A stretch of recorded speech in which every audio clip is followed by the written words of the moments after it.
We respectfully request the Sangha great virtues for the sake of this assembly and all living beings.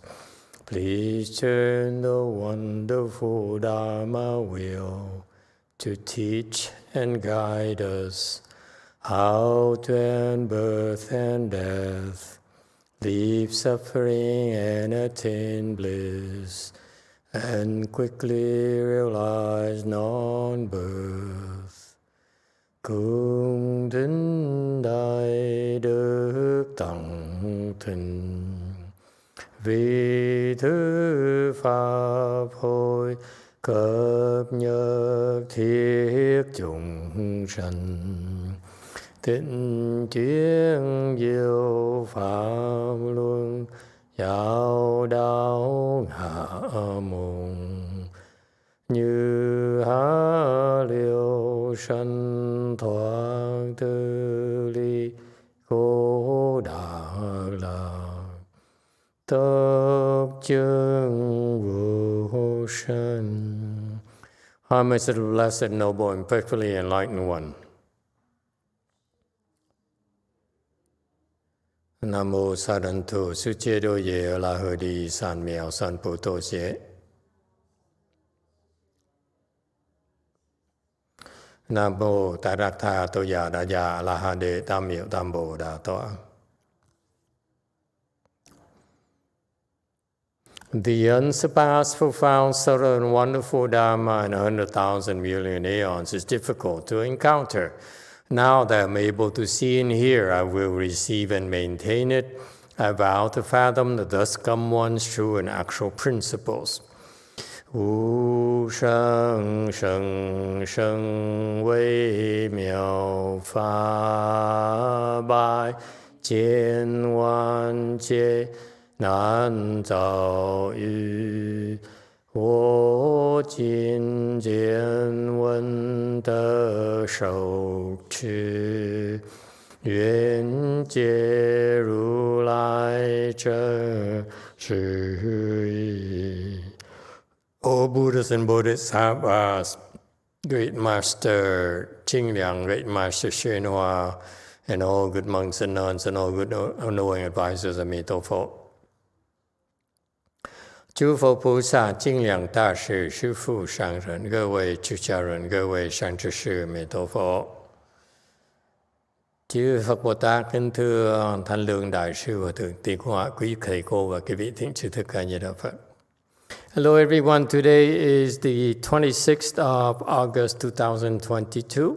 We're here at Wei Mountain Temple to continue discussing the prologue to the Avatamsaka Sutra as prepared by Great Master Qingliang. We just went through the Dharma request, which is put into a custom, made into a custom by my late Chinese teacher, Master YongHua. We've been using this, and it's a wonderful, wonderful Dharma that even the Chinese don't do it anymore. But in order for you to understand the background here, the Buddha Dharma is very profound, and it will not be spoken unless it's requested. So that's why every time you speak the Dharma, the sutras, it has to be requested properly. So we go through this particular procedure here to properly request the Dharma. When you do that, you're creating a tremendous amount of blessings for yourself. It's not a casual thing at all for us. And when you request the Dharma here, we do it on behalf of living beings in order to benefit all living beings. So it's a tremendously important process that Master YongHua taught us. I've been to many temples and they don't do this anymore, or at least they haven't done it. Okay, and we've been observing this because I felt that I couldn't quite understand the process. So until we understood it, we would preserve the Dharma itself. But tonight I decided to change the way he explained. Master YongHua explained, receive and maintain it. Okay? When you receive and you study something as profound as the Mahayana teachings, it's so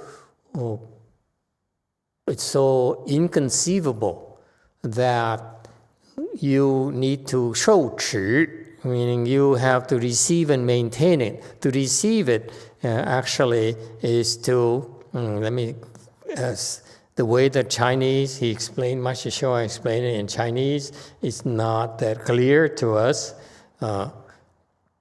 So that's why I used to make an annotation for receive and maintain as per his Chinese explanation, but I feel that it's still too Chinese. So that's why tonight I decided to change it for you.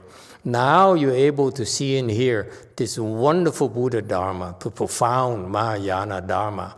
You vow to receive and maintain it. To receive it is to accept without any doubt, without any hesitation. Can you do that?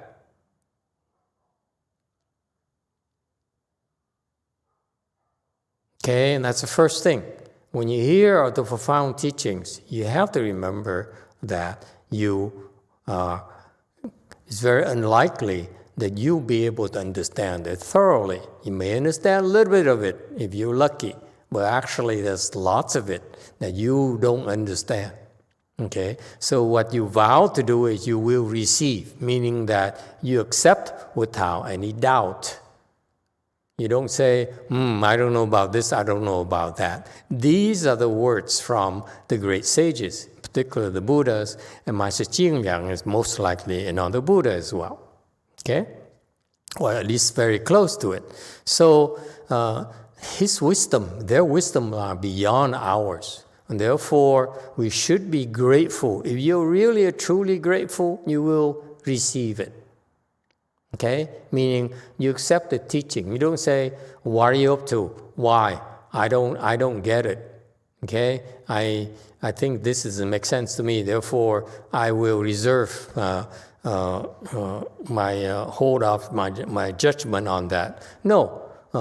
These sages, the Buddhas and Mahasattvas, don't waste time saying things, telling us things that are very beneficial for us. It's not something that they need you to agree. So be grateful. You show your gratitude by accepting it without any doubt. Okay? Meaning whatever you hear goes in there. Don't do a filter and say, I don't know about this. Okay? Even if you don't get it, just accept it. You understand the distinction. You go to school. You may disagree with your teachers or your professors because you think this professor is not as smart as you are, or he's not making sense to you. It's worldly knowledge is that way. You have the right to disagree. You have the right to distinguish and differentiate and reject it. That's perfectly normal part of the intellectual learning process. But this is spiritual learning. This is a kind of knowledge and wisdom that you cannot possibly understand. And the best way for you is to receive it, meaning to accept it without any hesitation, without any doubt whatsoever. Is that clear? This is very important for you to remember it. That we spend the time to explain this to you.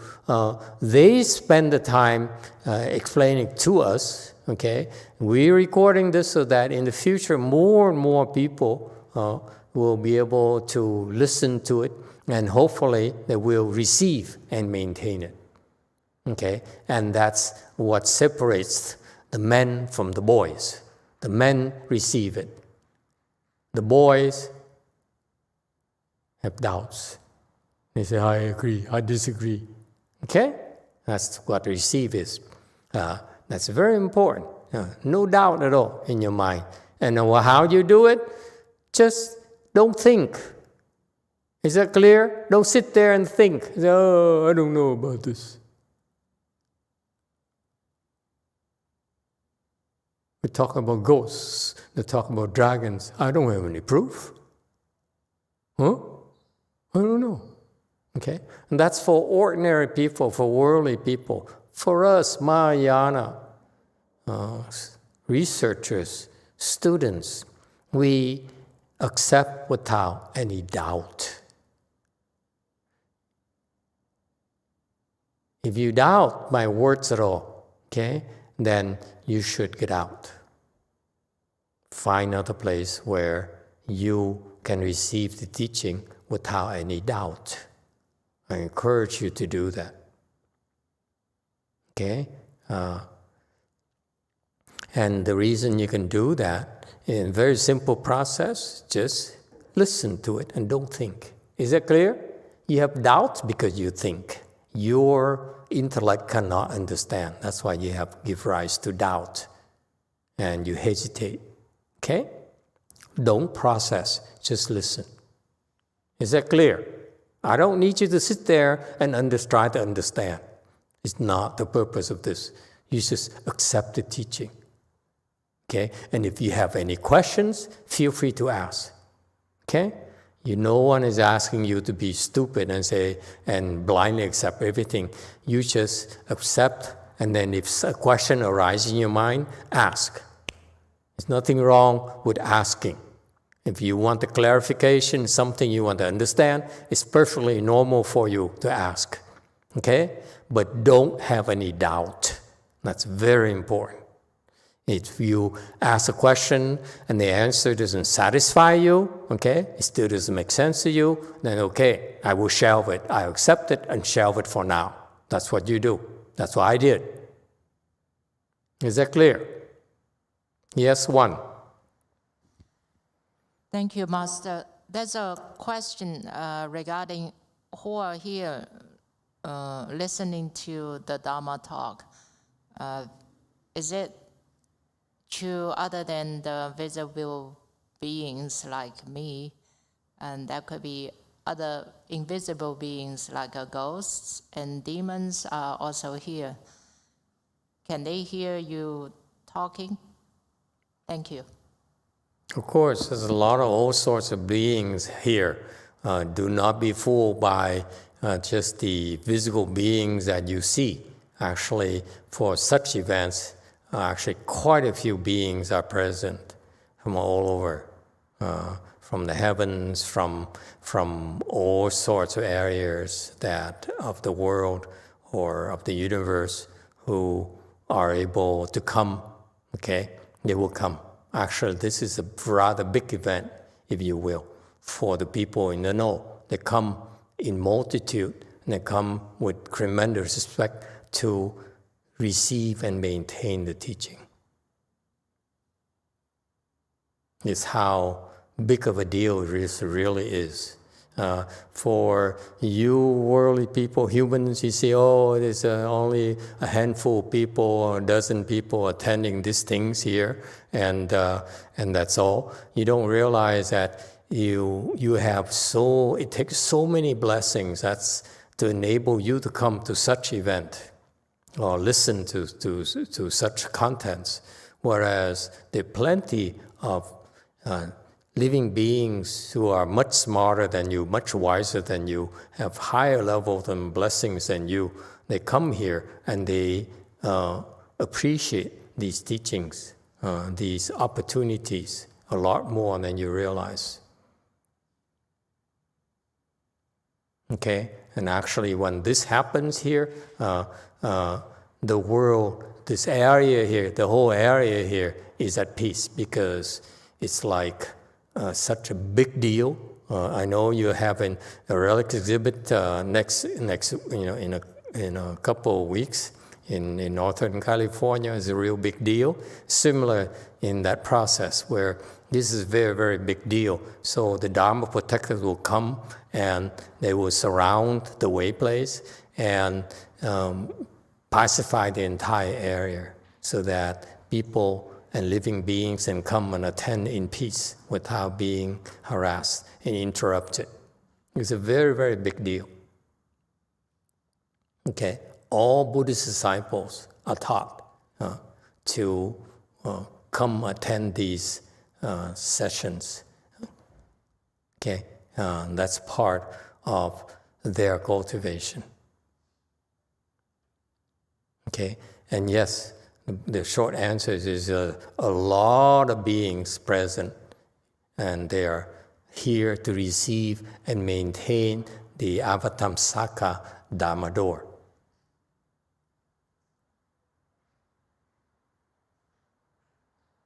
All right, so if you have the blessings, okay, you naturally accept without any doubt. Okay? When I first became a left form person, my teacher, and I couldn't understand anything about Mahayana, okay, I used to listen to a lot of these. Master Shenhua was very kind and compassionate.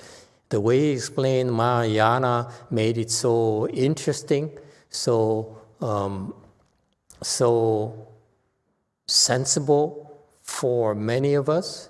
However, when you get to this Dharma called the Avatamsaka Dharma, or many other advanced dharmas such as Srangama Dharma or Prajna Dharma and so forth, there's no way for us to understand these. Okay? And I remember how pitiful it was that I listened to all these, and when I tried to ask questions, I was very disappointed that no one could give me a straight answer.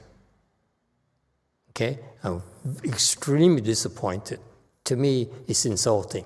But interestingly, in spite of all these failures of Dharma masters in my master's temples in my generation, okay, I never had any doubt, believe it or not. I was able to separate the person from the content.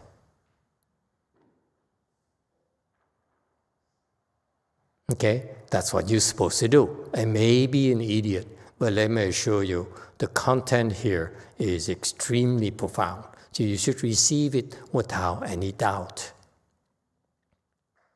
Okay, and maintain it. What does it maintain? It means to keep the teaching in mind. When you listen to these things, you're supposed to be mindful of it. You're supposed to remember it. Mindful here, not in the terms of all these people who teach meditation. I'm mindful of my eating. I'm mindful of the rose. I'm mindful of the sunset. It's all nonsense. Okay? The Dharma is not meant to be practiced that way. Mindful here is that when you understand, when you hear about these principles, you should be mindful of them in what way? Not because the Buddha said so. No. Maintain it here means that you reflect upon your behavior. You use it as a standard to examine yourself. That's what maintain means. You keep in mind so that you always reflect upon your behavior. Am I at par with this? Am I carrying this out? Am I doing what the Dharma is teaching me? That's the purpose.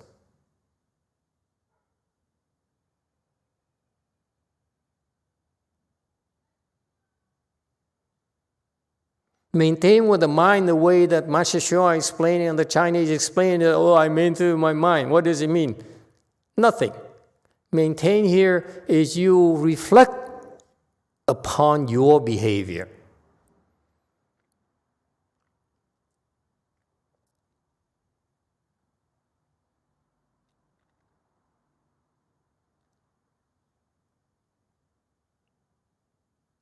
Okay? And the teaching here is true and actual, meaning that this is the truth of the universe. Okay, Buddhas and Mahasattvas would never lie to you. They're not trying to get anything out of you, not your love, not your adoration, not your becoming their wives or their husbands, whatever, okay? None of that. They don't care. This is a gift. It's given to us without any expectations. Okay, so it's true. This is the truth of the universe, that you don't know, that you don't understand. Okay, but it needs to be spoken for your benefit, so that one day you also see it yourself, verify it yourself. And actual principles here, Chen Shu here, is the teachings that for enlightenment. Okay? Any questions or comments? This is a very important part of the process. This is why we spend several minutes doing this every time we have a sutra lecture, to remind us, to remind ourselves, you and me as well, all of us, that this is what it's about. The next 2 hours is about this. It's about receiving, maintaining these true and actual teachings of the Buddhas. All right? Thank you. All right, so let's look at the prologue. We're at door number 2, on slide number 99. That's discussing the number 2 is about the store and the teachings containing it. So this is an overview of what we can expect from the Avatamsaka Sutra, what kind of knowledge and wisdom you acquire, that you will unfold as you study the sutra here. All right? So this is something that will naturally unfold in you. Okay? So door number 2, and now we talked about the 3 stores, the Vinaya store, which are the rules or regulations in Buddhism. Those are the foundation for Buddhism, the foundation of all spiritual practices. Okay? Whether, even if you're non-Buddhist, if you want to progress, to reach higher realms, higher levels of your non-Buddhist beliefs and your non-Buddhist practices, let's say Taoism or even Qigong or whatever, okay, you can still use the same foundations. The foundations of purity, the foundations of goodness. Okay, that's universal to our nature. Our nature is nature of goodness. And these spiritual practices, are designed for you to achieve your greatness that you have, that you don't know about. Okay? And so that's the first one, Vinaya, that are the rules and regulations to help you refine your nature. The second door, sutras, would help you build concentration. Okay, and this is that's what we're talking about so far. Sutra is Sanskrit word. Okay, that has some meanings here, and we're going to go through them. We've been talking about that. So 99, moreover, the Sampari Graha Shastra Behaviorally Relative explains stringing and threading by saying, 又世亲社论是贯穿云. Okay, 99 is referring to the great Master Jinglang, referring to some Shastra written by heavenly relative. He's a Mahayana Bodhisattva. He started by believing in Hinayana, and later he switched to Mahayana because he realized that Mahayana is a lot broader, a lot deeper than Hinayana. And so he wrote Shastras, and he spent the rest of his career propagating Mahayana and helping people switch from Hinayana to Mahayana. And so he says in his Shastra, he explains about sutra as stringing and threading. Okay? 101. That is because it strings together and threads through the reliances, the marks, the dharmas, and the meanings. 未能贯穿依故、相故、法故、义故。 Okay, 102. I think we're going to go some more explanations later. He says here, it's called sutra, which means it strings together and threads. Okay? It strings together, put things together, but it threads through. Okay? Penetrates through. Okay? Stringing is putting together. Okay? Put them next to each other in a certain order and threads through. Okay? So connects them intimately. It's a thread. And through, what does it thread through? The reliances, the marks, the dharmas, and the meanings. Okay? We'll go into those things that are strung together by sutras. You see, the sutras, the sermons explained by the Buddhas are very profound. It carries so many dimensions, so many facets of the Buddha's wisdom. And that's why it's impossible for us to immediately understand. Whatever you understand is actually a very superficial, only one aspect of it. Okay? Whereas that's why it's much more important for you to accept them. Accept all this teaching here so that over time you will naturally evolve, your wisdom will evolve, and you begin to understand more and more of these facets, different facets of the principles that they are given to you. So far, so good? So it's very much more important just to accept without thinking. This is incredible insights. This is the secrets of the universe that only the Mahayana people know. Bodhisattvas, Mahasattvas know. Okay? 103.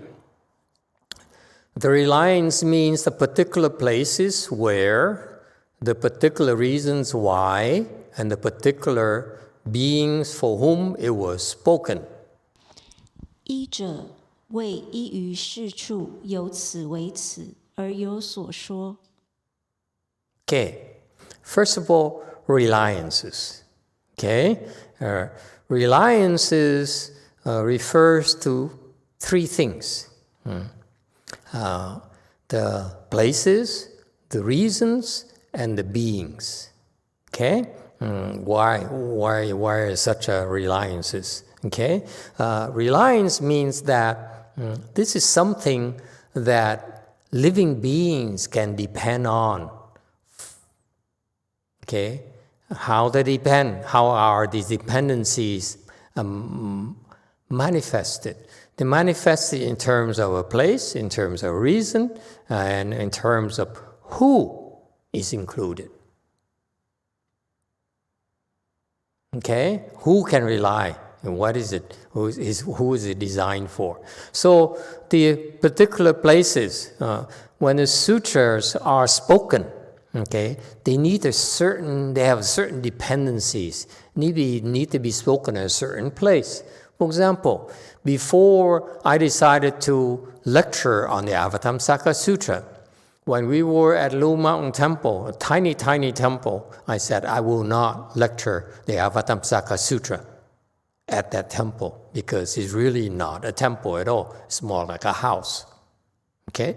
And so I said, I will patiently wait until we have a proper way place where it's suitable so that when we lecture in the sutra, people will come here. Whether you're Buddhist or non-Buddhist, we say, oh, this is a spiritual place. This is a real temple where they are conducting some spiritual work here. Very important work. So that when people come, whether you're Buddhist or non-Buddhist, immediately your mind is respectful. Whereas when I was at Lu Mountain Temple, people walked in and said, you low lives. If you are really doing Mahayana. How come your temple is so small, it's so cheap, so poor? You look like you cannot even afford to get a nice car. Okay, so those are even a nice temple, let alone a nice temple. And so that's why you need the proper places. Same thing here. The sutras are spoken at the various places only. Okay, at the proper places where the people who the sutras are intended for can come and attend. Okay, can have access to them. Okay, so it's not uncommon for the Buddhas, when he spoke the Avatamsaka Sutra, to move to different places, okay, the appropriate places, so that he can address, can lecture on these concepts to the appropriate audiences. Is that clear? Okay? And another reliance is also the particular reasons. The reasons are basically in order to help you open your wisdom and become enlightened.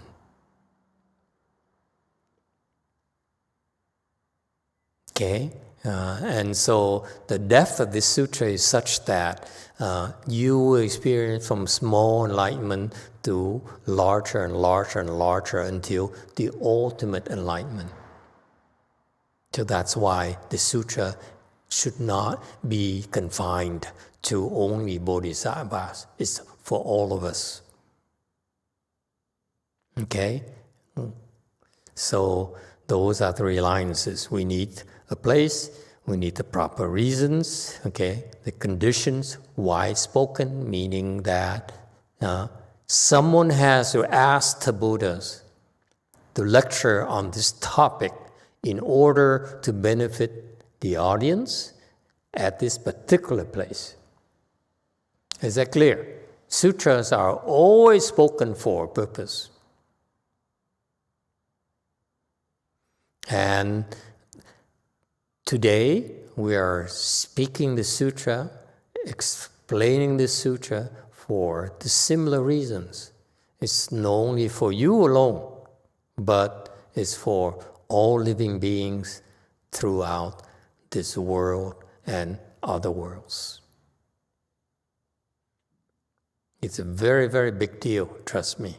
It's a huge event.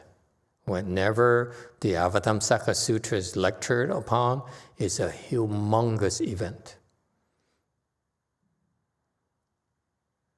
And they tell each other, come, come. Don't miss it.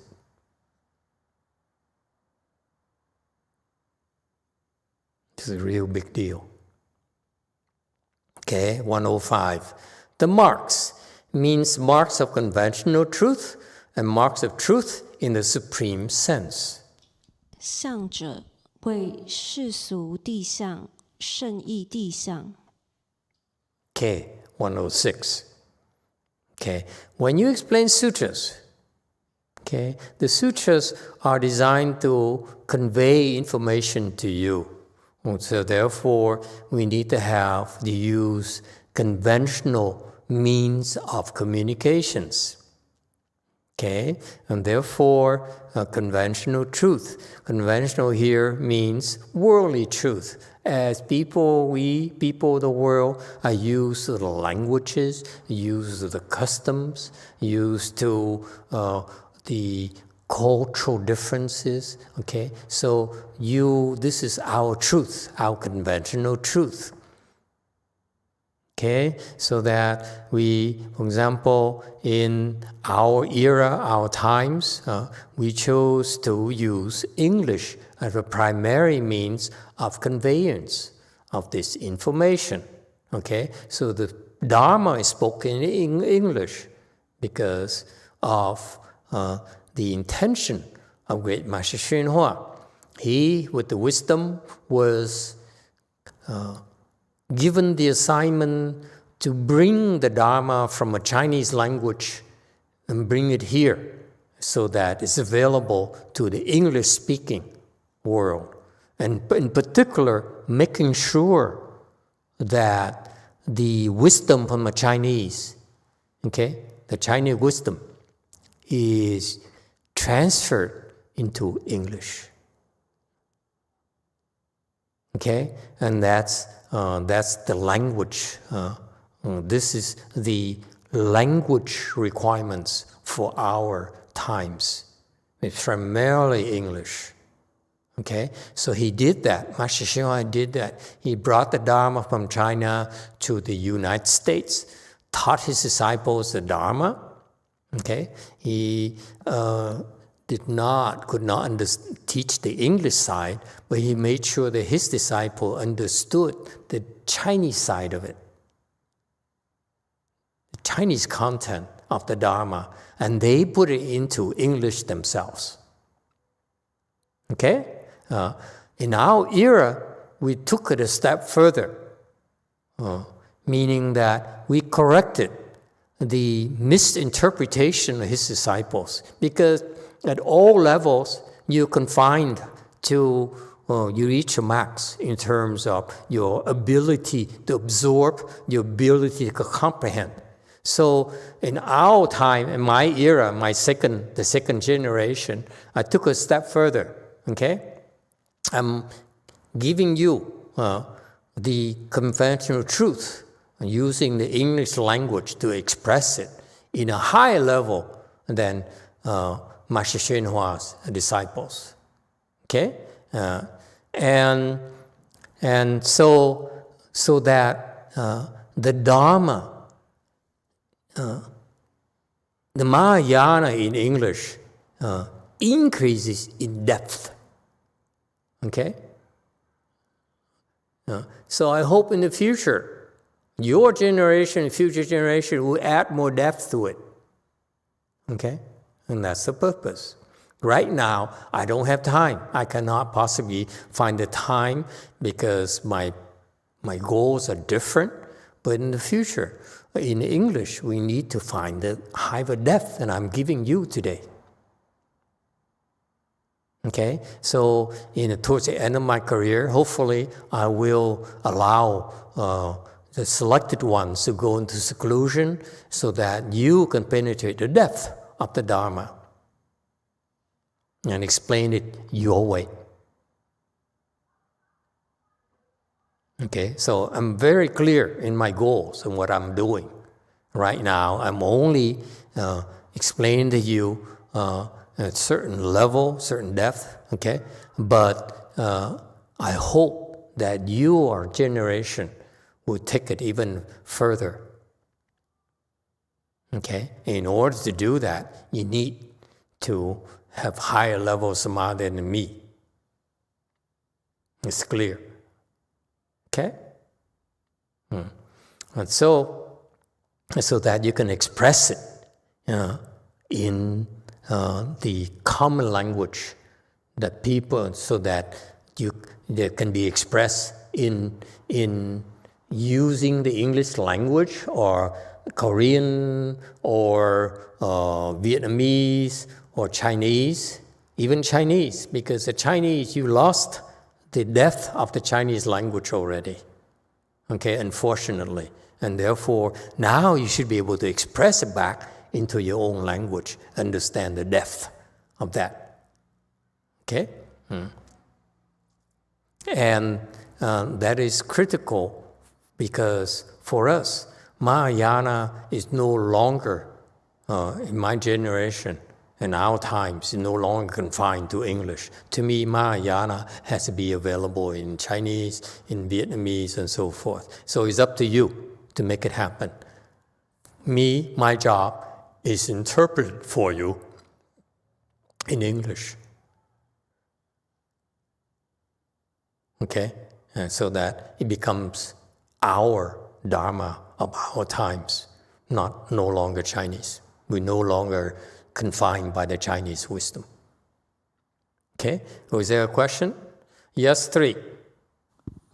Master, So you talk about language, teaching with language, but there are people who can receive without speaking, without language.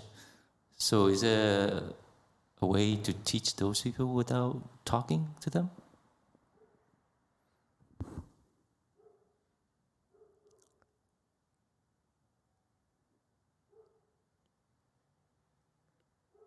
You're talking about a state of understanding that does not depend on the language, okay?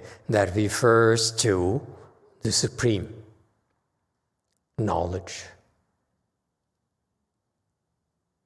okay? That transcends the language. The language is only used in order to communicate with you, communicate at a lower level. At the higher level, they don't use language anymore. Okay? They don't need language anymore. Language then becomes only an expedient for them to convey the meaning.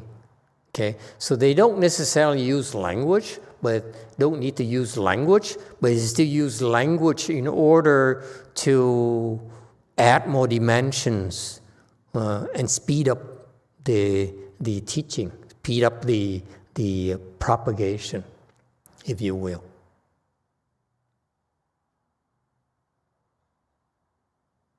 Okay, so in general, your teaching still depends on the language. However, at higher level, it's no longer constrained by the language at all. Okay, so the language is then only an expedient for them to point out the things. You use, for example, analogies, different ways of teaching, so that you sometimes use language, sometimes you use other means of communications, not necessarily confined to language. Could be in the form of pain. It could be in the form of a vision. No more language. Okay, so at the high level, the great teachers like Master YongHua, they are really don't need the language anymore. Okay, in order to teach the disciples.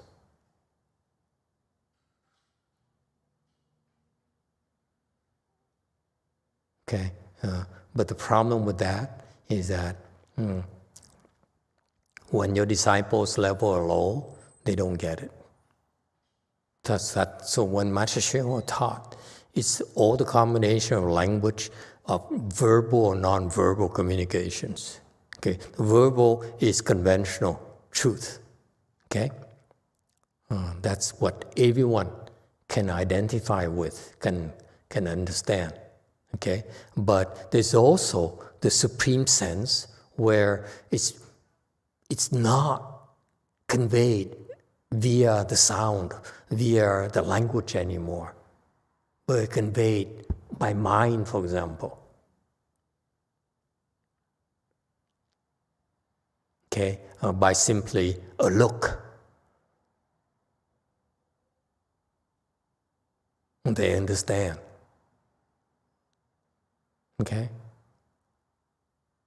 And so it's both verbal and non-verbal as well, especially because the supreme truth, okay, the truth there transcends the word, transcends the language, and therefore it cannot be conveyed by language anymore.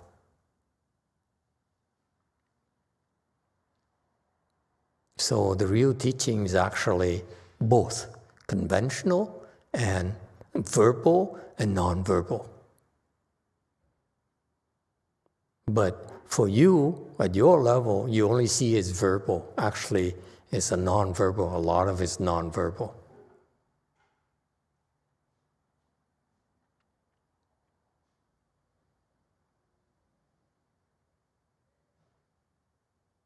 Okay, and that's why in the Chan school, Chan world, we have the finger pointing to the moon. The finger is that language, it's just a means, an expedient. Okay? It point you in that direction so that you can see where the moon is. All right. Any other questions?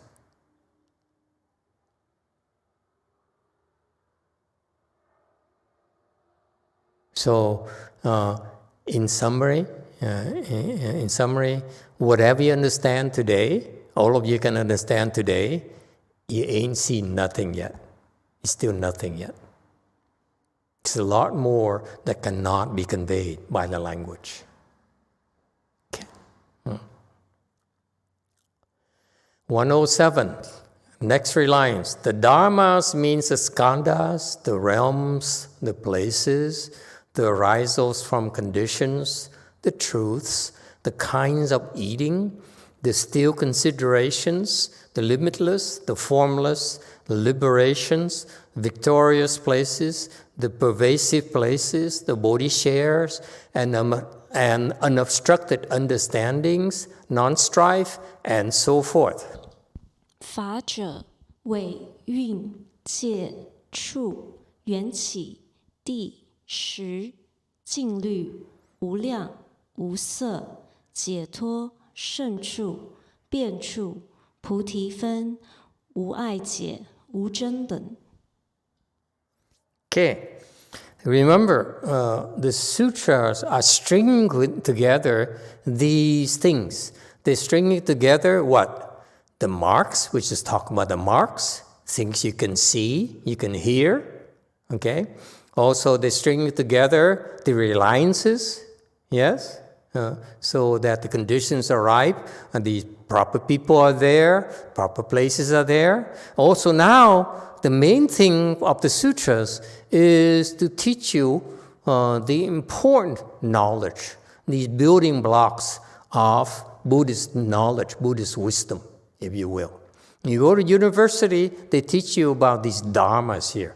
They look at it in terms of the knowledge. But actually, these dharmas here are actually building blocks of your wisdom. These are the things that are necessary for you to build, to use, to build your wisdom, the Buddha's wisdom. Okay, so what are those dharmas? Okay, what are the dharma? What are these Buddhist knowledge, Buddhist building blocks you need to have so that you can see how the whole thing are merged together, connect together, are interconnected together. So what are the dharmas? What are the knowledge? What are the insights you need to have? Remember, it's not just knowledge here, but the insights. This is what you need to develop the depth of the knowledge, not just the knowledge. Okay? The skandas. First of all, what dharmas are we talking about? The skandas is referring to the components of the ego. The objective of Buddhism is to help you conquer your ego. How are you going to conquer it? Okay, the Buddhists know the secret about the components of your ego, of yourself. Okay, if you think of yourself as me, as I, that me there has 5 components. There's a form, there's a feeling, there's thinking, there's activities, and there's consciousness. That's how your ego functions. You look at the ego has these 5 aspects of the ego. Okay? So that unless you understand this, there's no way for you to conquer the ego, to suffocate your ego, to kill your ego.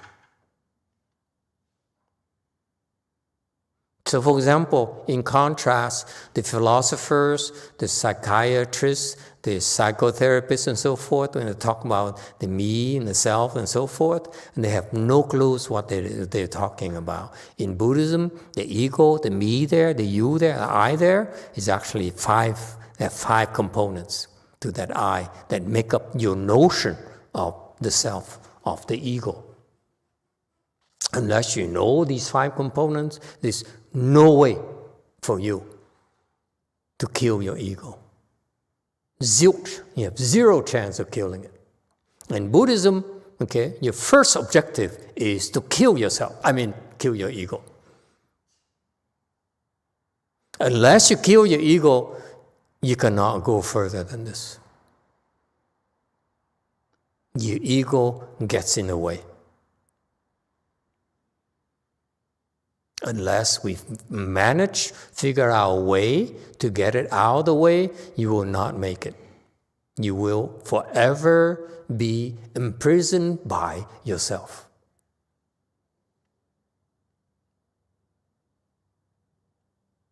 Meaning that you'll be forever miserable, unhappy, and suffer. That's what it means. The ego, the source of all your suffering. So you want to end your suffering, you have to kill the ego. There's no other way. And if you want to kill the ego, you better know what it is, how to recognize it, its composition, so that you can kill it.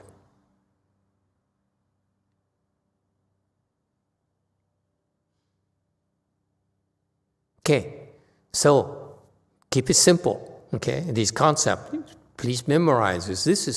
This is the fundamental Buddhist wisdom. You can talk all you want. You can have a PhD. You can be the smartest. You can be a genius. You can be most knowledgeable person on earth. But these are the 5 components that you better know about yourself. Without this knowledge here, you will never be able to free yourself from your mediocrity. These are your own prisons. That's how brutal the Buddhists are. You can talk all you want. You can say, I'm a great man, I'm a nice man, I'm God, I am Shiva, I am Vishnu, and so forth. But you're still suffering like hell. And until you kill this ego here, okay, as soon as you kill this ego, you put an end to your suffering. That's it. No more suffering. Until then, you're suffering. No 2 ways about it. You can have the greatest love in your life. You can be the richest man. You can be the most famous person. You're still suffering like hell. Because you still have an ego. Doesn't matter what you do. Doesn't matter how long you live. You still, as long as you have an ego, you suffer.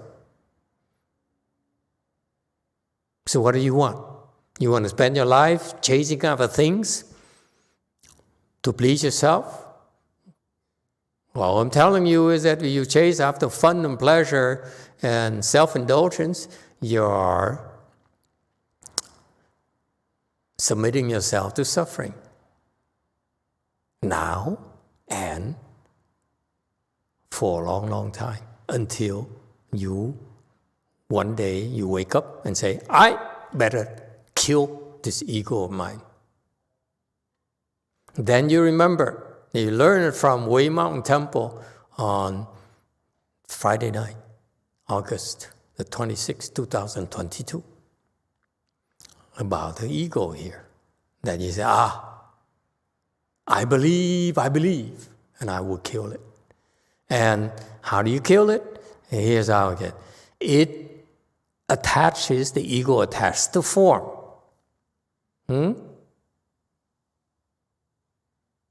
It's very attached to especially your body. Number 2, it attaches to feelings. It seeks pleasant feelings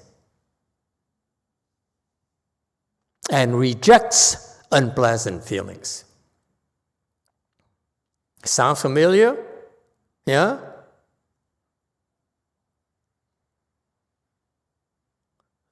Number 3,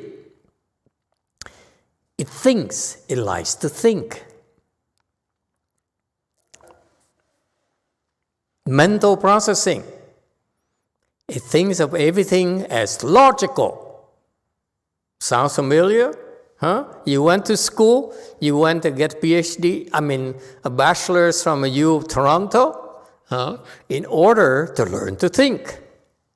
And the professor here, she has a dozen PhD candidates, disciples. What is she teaching them? To think. Okay? So what Professor Jane is doing with the approval of Tarzan, okay, is to indulge her disciples into thinking and thinking and thinking more. Okay? So that they can also become professors if they choose to. Okay? So thinking here is a problem.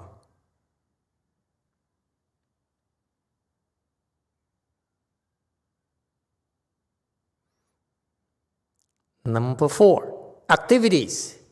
What are the activities? Activities are the subconscious, a little bit lower level than the thinking process. Okay, your thoughts. Okay, these things are the heart that pumps your blood. Okay, your breathing happens naturally without you having to worry about it. Okay, so these activities are the natural autonomous, which are truly autonomous, unlike the Tesla scam called autonomous driving. It's a total scam. Okay? Elon is full of it. He will never be able to have fully autonomous driving. He charges you how much? 20,000, 15,000 for autonomous driving? And you guys bought into it? Oh, stupid people.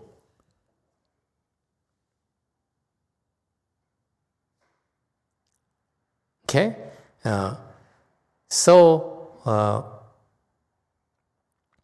These autonomous activities, okay, are helping you sustain life. Okay? So you have this ego here. Think about it. What does it mean? Let me explain to you why we learn by activities. Why does your heart pump?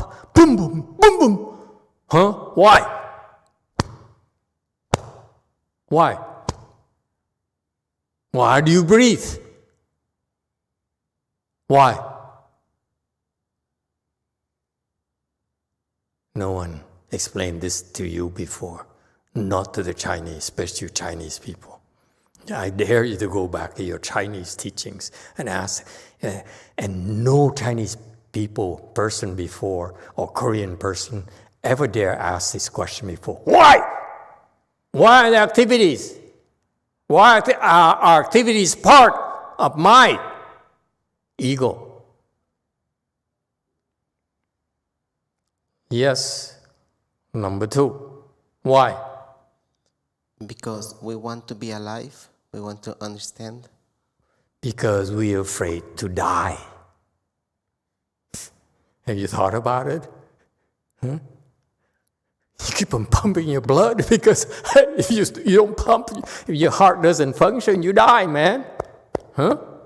You don't breathe, you're going to die. Are you crazy? Huh? So the ego has built-in fear of death. That's why it has activities to sustain itself. Meaning what? The implication is that it's constantly will fight for its survival. Don't you dare threaten it. It will kill you. You dare threaten it.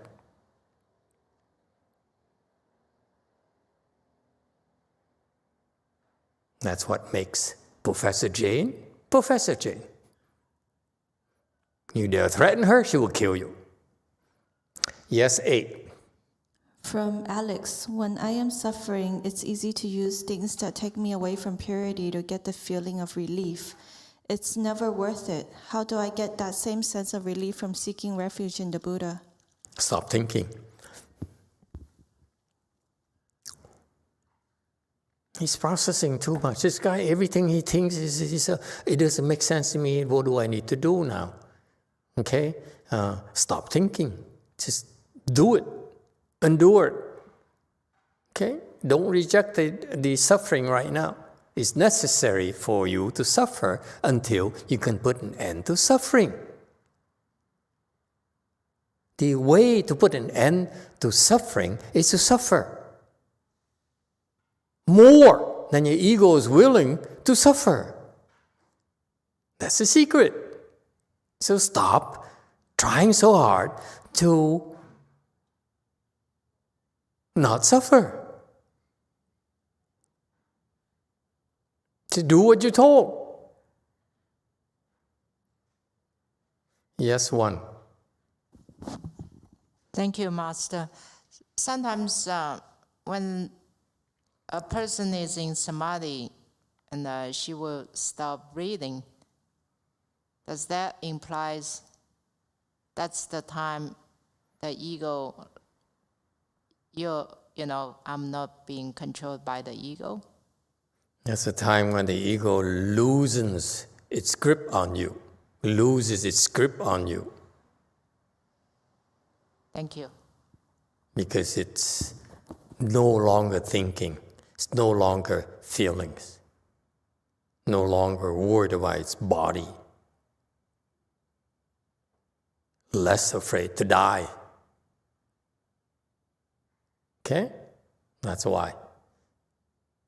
You have to experience those. Yes, 3.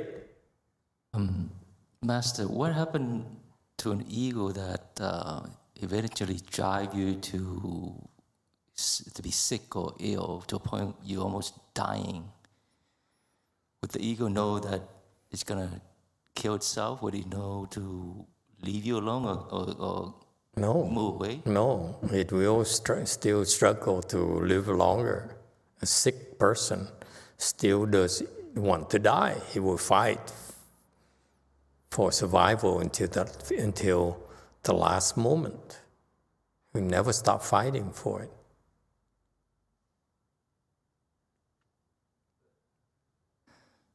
But the ego would understand that if that person died, it would die along with it. Wouldn't it try to stop trying to kill that person? The ego is never that rational the way you think. The ego says, I don't want to die. I don't care what you say. I ain't dying. You have to kill me. That's the nature of the ego. It manifests by activities. He says, I do these things in order to survive. You don't have to remind me. I survive. I don't die. I refuse to die.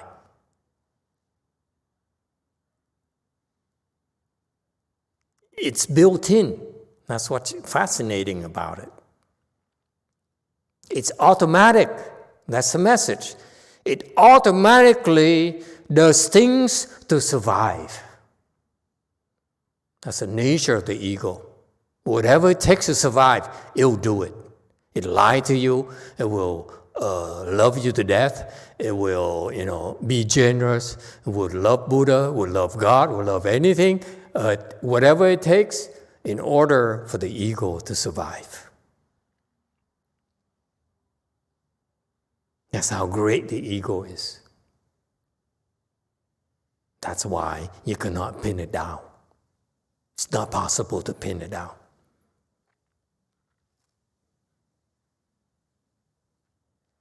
And that's why when you go through this training, you say, teach me, train me. What is it doing? That's the ego saying, train me. I say, screw you, ego, I'm not going to train you. If I train you, you become stronger only. You got that? The only way to kill the ego for us to help you is to help you and that your ego doesn't know. That's the only way.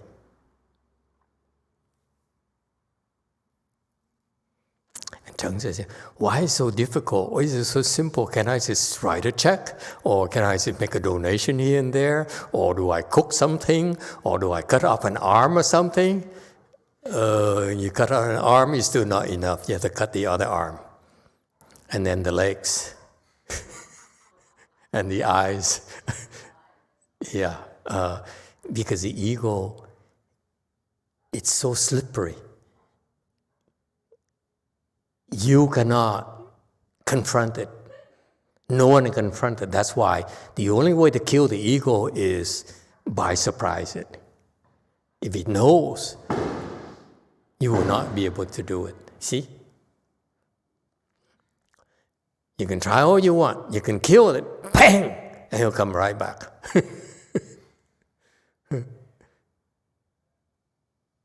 Okay? The only way, you cannot kill it physically. The only way is to suffocate it. Then it dies. Okay? Only the Buddhists know. No one else does. Yes, 8. From highlight long, when we enter samadhi, our pulse decrease. Does it mean we're free from fear for death at that moment? No, temporarily. The ego is still there, but greatly diminished. It's still there. That's why you still have a pulse. I mean, you still breathe, but not the regular way. You see, that's, when you are not in samadhi, you're breathing through your nose. When you're in samadhi, you're breathing through your skin. The ego says, I find another way, man. You can't stop me. Okay? And then it goes to different modes. It says, I don't need to breathe as much as before. I'm going to, hyper mode where I breathe less, I eat less, and I breathe, and I move less. You can't kill me.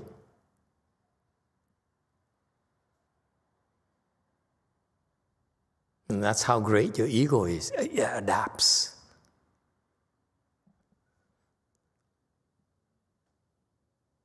It's so cool. Yes, 3. Thank you, Master. Every time you improve a little bit more, do you kill some of the ego? Yes. Some of it until you... The ego has less of a grip on you automatically. That's why we call progress. Progress can be measured by how diminished your ego becomes for real. It's not a concept, it's not a promise. It's just the way your ego is being rendered ineffective. And they lose the grip. Your ego loses the grip, its grip on you.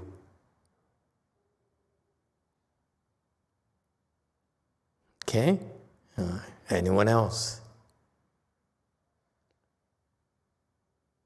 It's the coolest thing. You say, but it seems like there's a lot of suffering. Oh, no, kiddo. It's so much fun. It's so fascinating. It's so enjoyable. And the more you improve, the more fun it becomes. The more fascinating, the more rewarding. And when you get beyond the ego, the real fun begins. And then when after you kill the ego, you go into the enlightenment range. Boy, it's called marvelous. You are marvelous. Irresistible.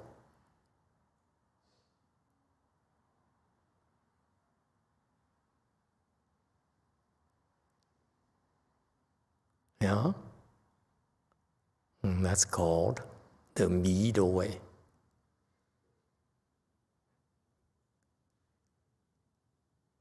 You still have an ego, but the ego no longer gets in the way.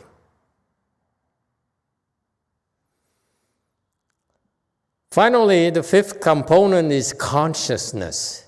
Okay?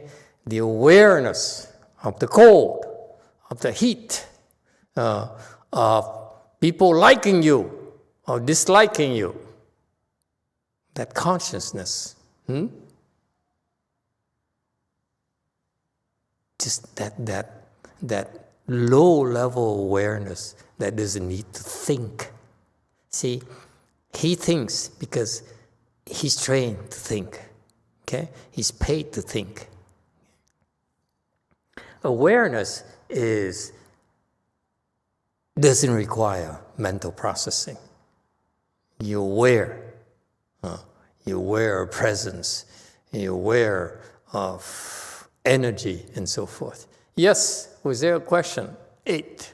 From Conk, are these invisible beings who are our past creditors part of our ego, or are they just affecting our ego? They are just another set of egos. There's plenty of egos to go around. Just living beings. That's all. Okay, so the Buddhists, again, I stress to you, the Buddhists, they know about the skandas or the components and how these skandas, they are piles, okay? Meaning there are many, many layers of forms, of feeling, of thinking, activities of consciousness.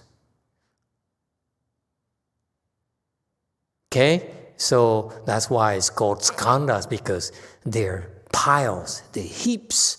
It's very difficult to separate them. Very, very tricky.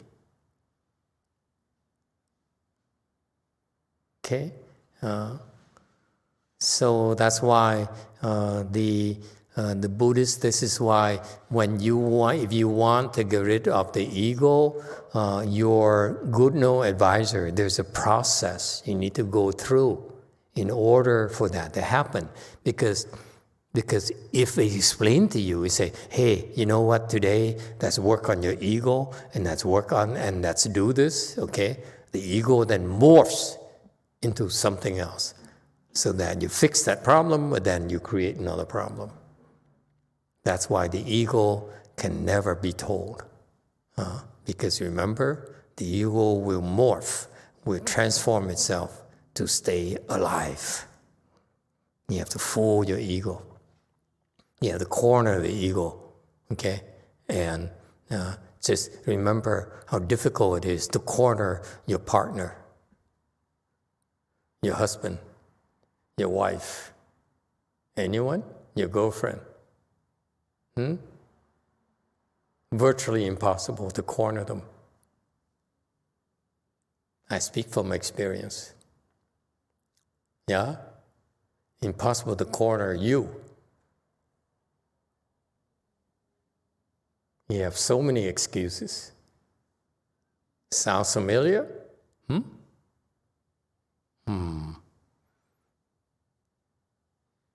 But, so, in order for this to happen, the Buddhists have things, they have these processes, the Hinayana, they're taught to go through these dharmas, okay? It's beyond simply breathing or smiling or aware of your breath and so forth. It goes through these things, these processes that will help you get rid of. There's a way to break through these confusions, these heaps. You break them through by break through the form, then the feeling, then the thinking, the activities, and then consciousness. If you need to go through a certain order. If you don't do in this order, it will never work. You see, The Buddhists, we know so much, with so much precision, what has to happen. We have tons of ways to do this. Okay? And you do it because you do what you're told, and it will not be explained to you. It cannot be explained to you. If it's explained to you, then you fall into the trap of the thinking. Is that clear? If it has to make sense to you, then it's logical, therefore, it's your ego who approves or disapproves. Therefore, it's still there.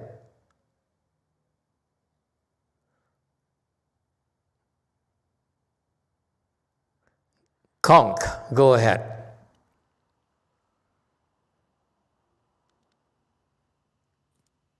네, 유튜브에 올라온 HY 킴님의 질문입니다. 에고를 죽이는 것, 아상을 깨는 것, 무아를 아는 것이 깨달음인가요? 그리고 그 깨달음 이후에 완전한 자유, 죽음으로부터 자유를 포함을 느끼며 살아가는 건가요? 반야심경에서 말하는 무유공포 상태로 사는 건가요?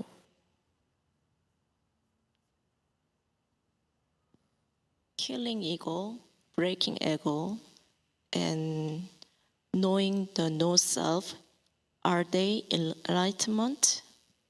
And after enlightenment, can I live with ultimate freedom? Is this freedom is free from the death? And can I live without fear? Yes.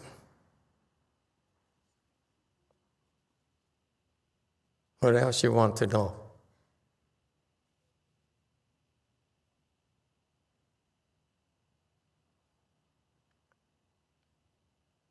It doesn't matter, whatever it is, you find out.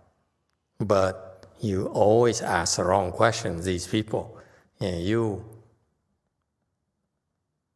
confuse people, always ask the wrong questions. You want to know what it's like. It's not, if I describe it to you, it's your ego, he intercepts and says, okay, I like this, I don't like that. Okay? So it's no point in explaining to you. Okay? It doesn't help in general. So many of you want to ask, and everyone, oh yeah, if I have no ego, it would be so wonderful, isn't it? I would have so much fun, I would be so wonderful, I'd have no more fear, and all those things. What are all those things? Are still thinking. You think that's what it's going to be like. And therefore, it's not possible for you to understand what it's like.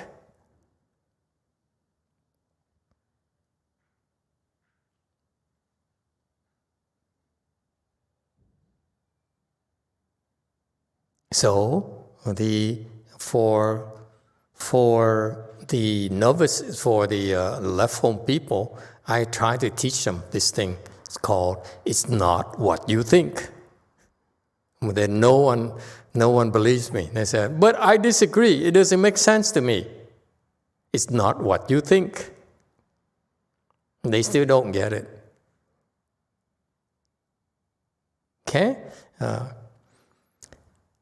It's not what you think. You just do what you're told. Because that's how you kill the ego. You cannot kill the ego through understanding. You just have to do it, then you know where the ego ends and where it begins. Okay? And how do you get there? Okay? Let me tell you. The question is not what it's like when you get there. The question should be, how do I get there? All of you always ask me that. What it's like? Is it going to be good for me? Will I become rich and famous? Will I have a lot of money? Will I have a lot of disciples? Will I be happy? Or will I be miserable? Will I die or not? Can I live forever? You always want to know what it's like. The main thing about Buddhism is that the special knowledge we have is about how to get there that no one else has. And that's the difference between even the monks as well. Do you know how to get there? Do you know how to help people get there? Okay? It's how to get there is the main thing.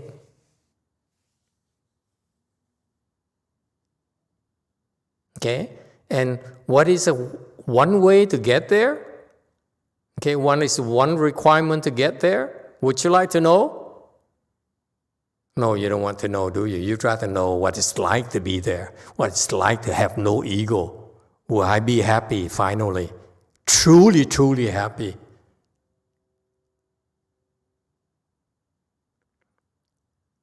Will my wife like me?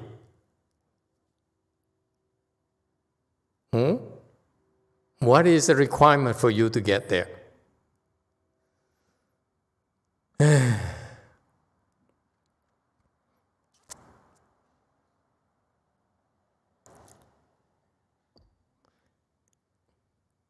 What's the requirement?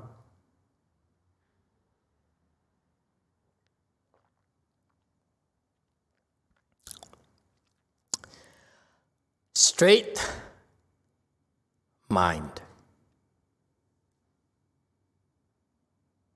Don't lie.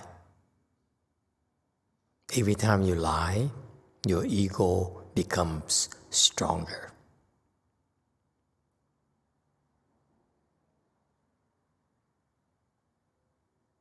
Every time that you manipulate your master, your ego grows some wings.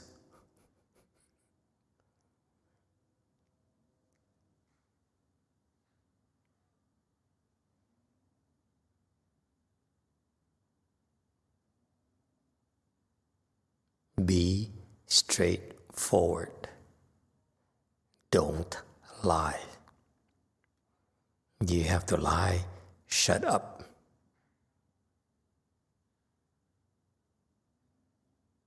That's why it's so difficult for worldly people to get rid of their egos. Because, let's face it, how can you live in society without lying? Can you lie? Not lie?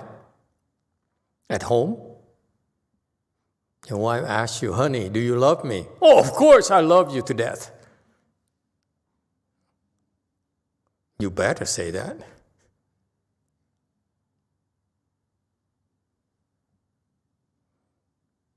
Yeah, you're all laughing. But it's true, isn't it?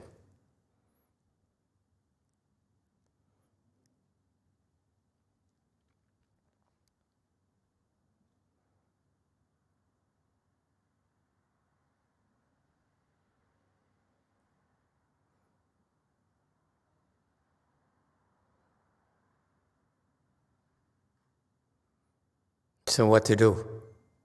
No one ever asked me this. They said, you tell me, keep telling me not to lie. But I go home.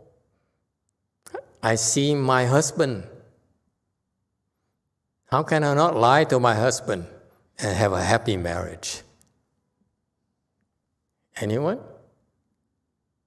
How can you not lie to your wife and expect her to be happy with you?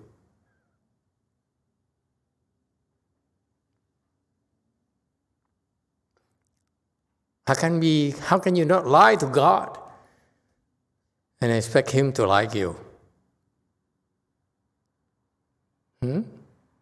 How is it possible?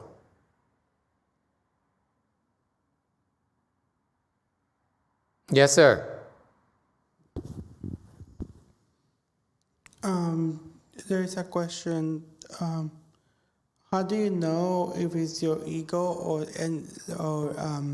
trying to stop you from your You don't need to know. practice? You see, you ask the wrong questions again. You don't need to know. Okay. So what to do? You need to know what to do. You don't need to know knowledge. You need to know what to do. That's all. That's the main thing.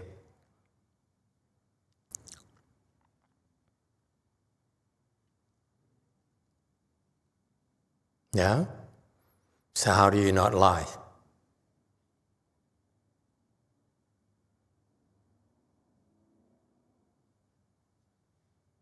Yes, 3. You just tell the truth.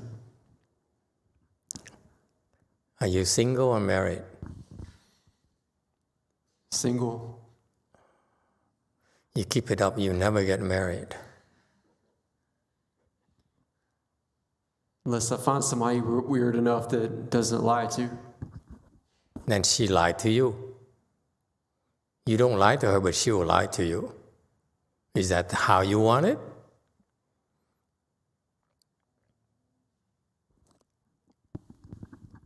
No.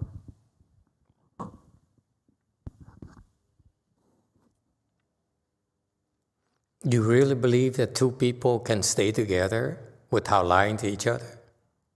Seriously?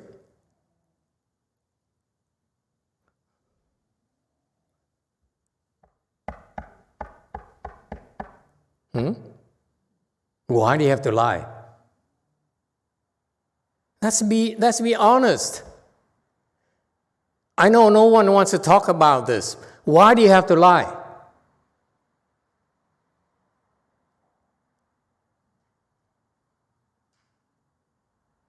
This is to prove to you how well we know, how much we know. We're going to explain to you.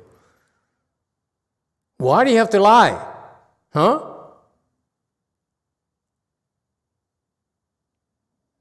To protect your wife's ego. You don't protect your wife's ego, she will kill you. Sounds familiar?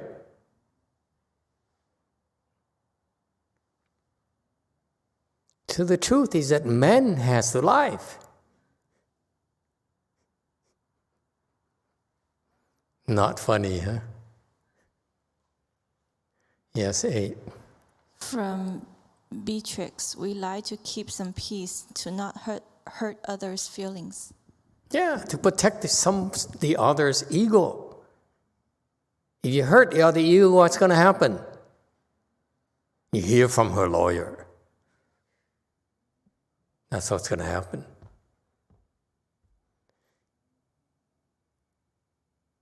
So are we advocating that you Buddhists and go home and be straightforward to your wife, and then next week you call me and say, Master, what do we do now? I heard from her divorce lawyer.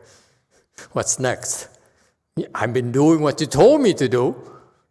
What's next? I said, talk to Jane. She's more experienced than I am. Huh?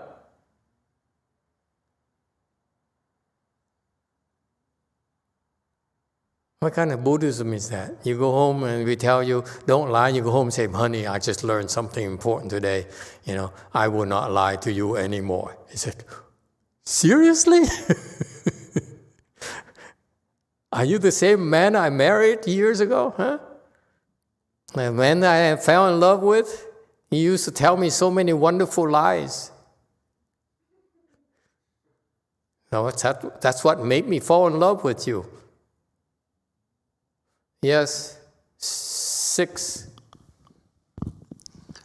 I would try to say to Apple, I'll try not to lie to you that often.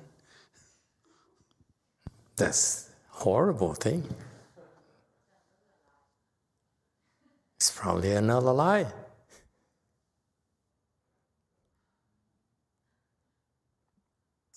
No, seriously, doesn't it bother you when we tell you every evening, every morning ceremonies that is that the case? I ask yourself, is that the case? I lie,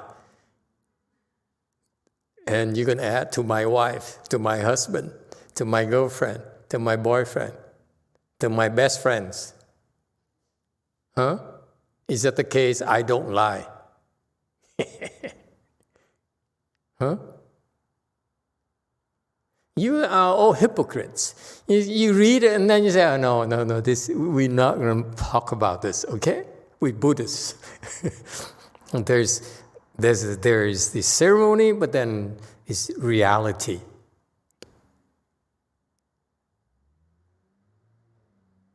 So how do you reconcile that? Okay, I'll let you figure it out. I'm not going to, beat a dead horse. Doesn't it bother you? Are you going to ask me, Master, do you lie to me? Did you lie to me? I said, damn well, of course I did. Repeatedly lie to you.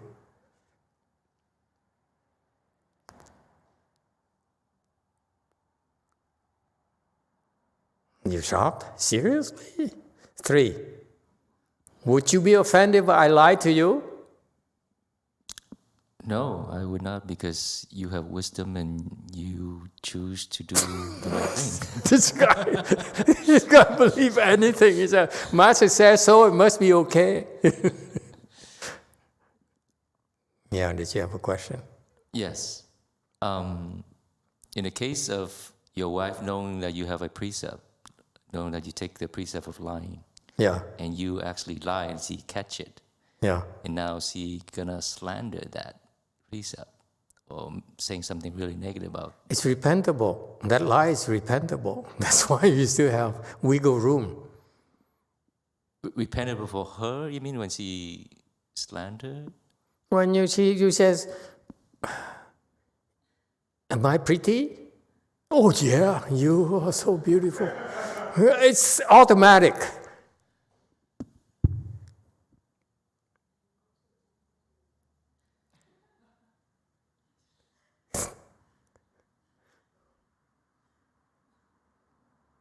I dare you to say no.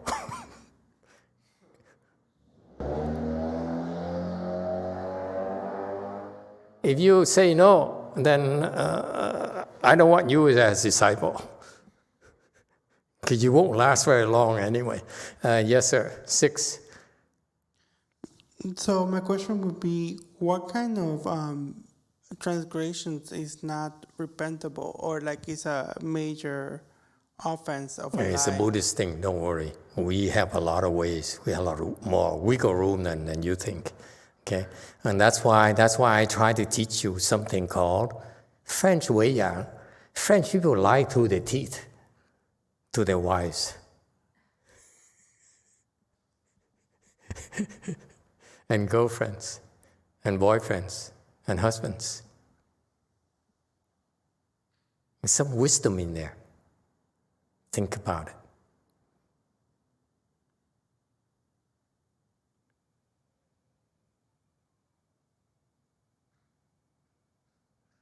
So what do? You better lie.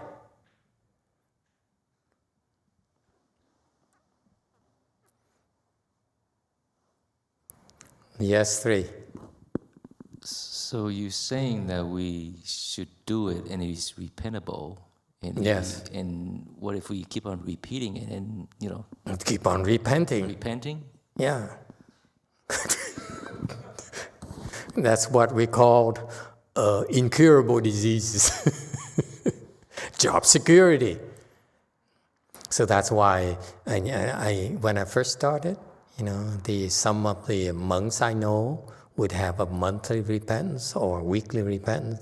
People come and say, Master, they get on the knees, Master, today I lied to my wife, I lied to my priest, I lied to my butcher, I lied to my maid, and so forth. And I said, if I have to keep on hearing you saying to me week after week, what are we to do? That's why we never have public confessions. Yes, because those are necessary evils. Yes, 2. Thank you, Master. Yeah, I think those little lies are like very Mahayana, because we don't want to really offend or really like trigger other people. So it's better to just repent for those lies, but not let the others really carry that burden. It's between you lying to protect your ego and her ego versus you don't lie and you have to leave the temple. So we choose the lesser evil of the two. At least when you lie right now, we still have a chance to work on it. If you do stupid things and not lie, you won't have a prayer of a chance at all. That's called the middle way. Is that clear? The precepts are precepts, but there are times when you need to be wise and smart about it. Buddhist teaching is never that rigid. It bends. It accords with conditions.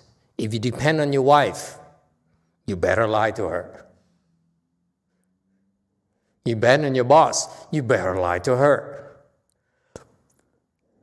You love your children, you better lie to them.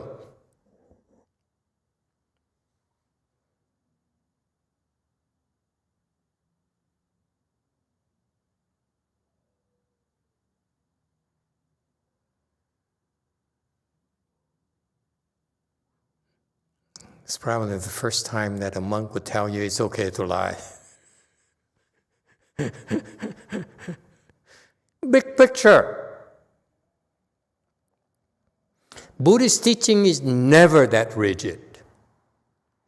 That's why it's called the middle way. If you stick to the Hinayana teaching says, I'd rather lose my life than break precepts, okay? It's not what it really sounds like. They still have to lie.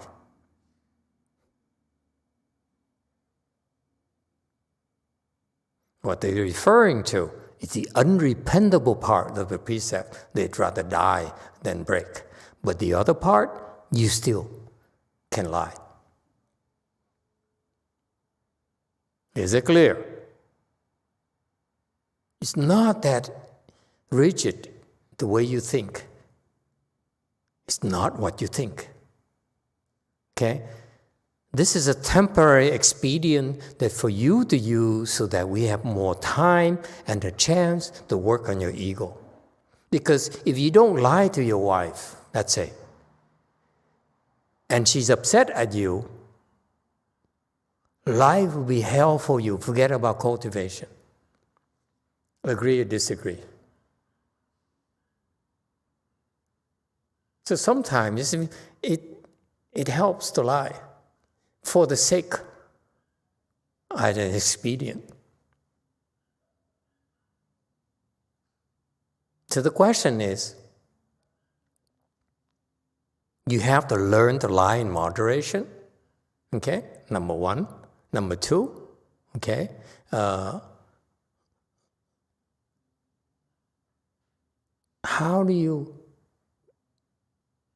can you be truthful then? Because the teaching from Master YongHua, our principle is that, is it the case, I ask myself, is it the case I don't lie? Okay? But then you go home and you lie. So, when you come to the temple, don't lie. That's why at the temple, I don't mind if you go around and offend people left and right. Say, why are you so ugly today? Did you take a shower today? Okay? It's perfectly okay. I welcome it. And if you walk away, if people are offended by that, okay, so be it. That's the only exception. When you're at the temple, when you're 4-chi and you come to the temple, don't lie. That's all. Is that clear? That's the only time when you obey those rules to the letter. They come to you and say, how do I look today? You say, Master, you look like crap. And I slap me in the face because I'm being truthful as well. And you take it. Okay? Because it's a test. Because if you insult me, I don't slap you in the face, Then I'm afraid of you, of losing you. So I have to be honest with myself. My ego doesn't like it, I will slap you. Be prepared for it. That's called cultivation. Be truthful here at the temple. The 7 principles, execute them here. That's all I ask of you. And when you leave here, be yourself. Don't pretend.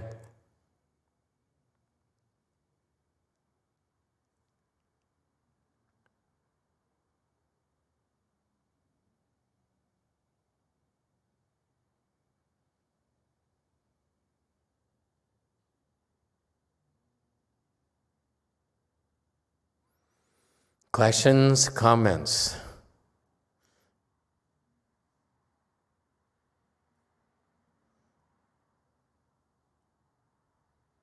Yes, 3. So this could also apply at work as well, and your friends and... Absolutely. Okay.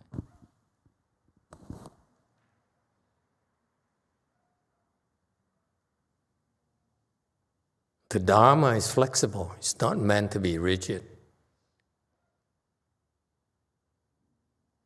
Okay? That's why you have to start first. Is the only adjustment is when you're at the temple, follow these principles. That's all. And you do that, eventually, your wisdom will open, okay? Your wisdom will increase. Then you lie better, and you feel less compelled to lie at home, at work later. But if you are this rigid and say, I will rather die than lie, I will die than break precepts, you will not make it.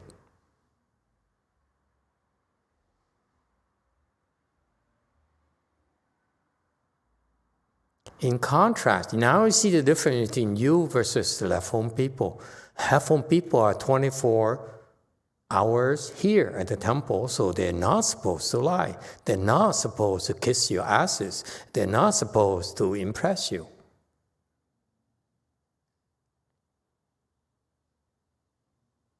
They're different from you. 24 hours a day. When you come to the temple, for the duration, stick to the principles. That's all. And that's good enough. You can still become enlightened. You still can kill the ego. That's how marvelous it is. We have the ways to help you, whether it's 24 hours a day or whether at selected times when you come to the temple. It's possible. Those are the great news. Okay?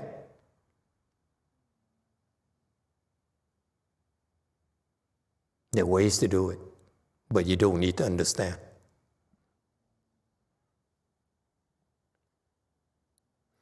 Questions, comments? So, in the process, okay, you will have to break through this form first, then you break through the feeling, then you break through the thinking, you break through the activities, and you break through the consciousness. That's when you kill the ego. That's the only way to do it. Okay? Next. 109. The realms and places. The places, this refers to the outside world. The places are the combination of the sense organs, the sense objects. Sense organs are your eyes, ears, and mind, and so forth, brains, and so forth. Okay. They connect with the outside world, the external world, and those are these 6 objects: the sight, sound, smells, tastes, and so forth. Okay, and those are the interaction between us and the external world. Those are the places. And the realms are the places plus the 6 consciousnesses between them. Okay, so over there, opposite us is an object or a dust.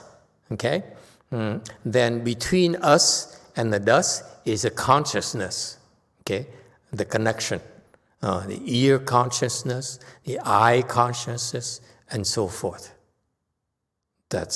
Those are called 18 realms.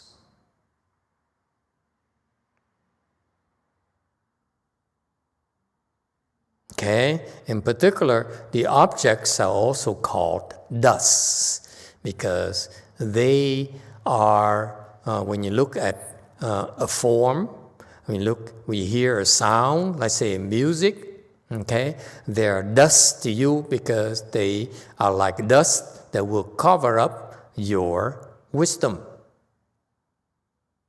So that's why in Hinayana, they get away from civilization so that they minimize interaction with the places, with the objects, so that a lot less dust falls upon them, and therefore they can open the wisdom sooner. That's their game plan, is to get away from civilization and minimize the exposure to the dust. Okay? And that works very well for them. However, in Mahayana, we find it to be too slow. So we have other means to do that without isolating ourselves from the dust. Next, 110. Arises from conditions. This refers to the wisdom of the Pratyeka Buddhas, the enlightened to conditions. They understand how things happen in nature, how the things are connected, events are connected. So they're called 12 condition links, that how life came together. First of all, there's ignorance, which then conditions activities, which conditions consciousness, which conditions name and form, which conditions 6 entrances, which conditions contact, which conditions feeling, which conditions love, which conditions grasping, which conditions becoming, which conditions birth, and which condition old age and death. Those are the 12 condition links that the Pratyeka Buddhas, they practice on their own. They sit there and meditate on the events they observe in nature, observe around them, observe inside of them, and they see these 12 condition links, how one leads to another. Actually, it's pretty clever when you think about it. Just for today, first of all, ignorance. Ignorance here refers to sexual desire. Okay? And because you have this desire, you give rise to, you act upon that. It's called activity. Okay? And because you have this sexual activity, there's conception. That's when consciousness comes. That's when life begins. In Buddhism, life begins at the moment of conception, meaning the consciousness arises.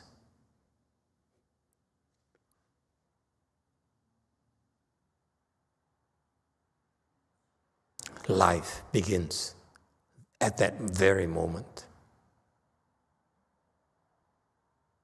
Okay? And within time, then there's name and form, meaning that the fetus grows. Yes? I finish at 10? Oh my God, this is overtime. Forget it. Let's stop here. I'm sorry, I thought it's 10:30, but thank you for reminding me. You guys should remind me, no cheating, okay? We cannot, we have a schedule, a timetable to observe, okay? We don't want to overdo it. Okay, everyone. Okay, thank you for reminding me. I'm sorry I went over time. I will continue next time around. Thank you, everyone.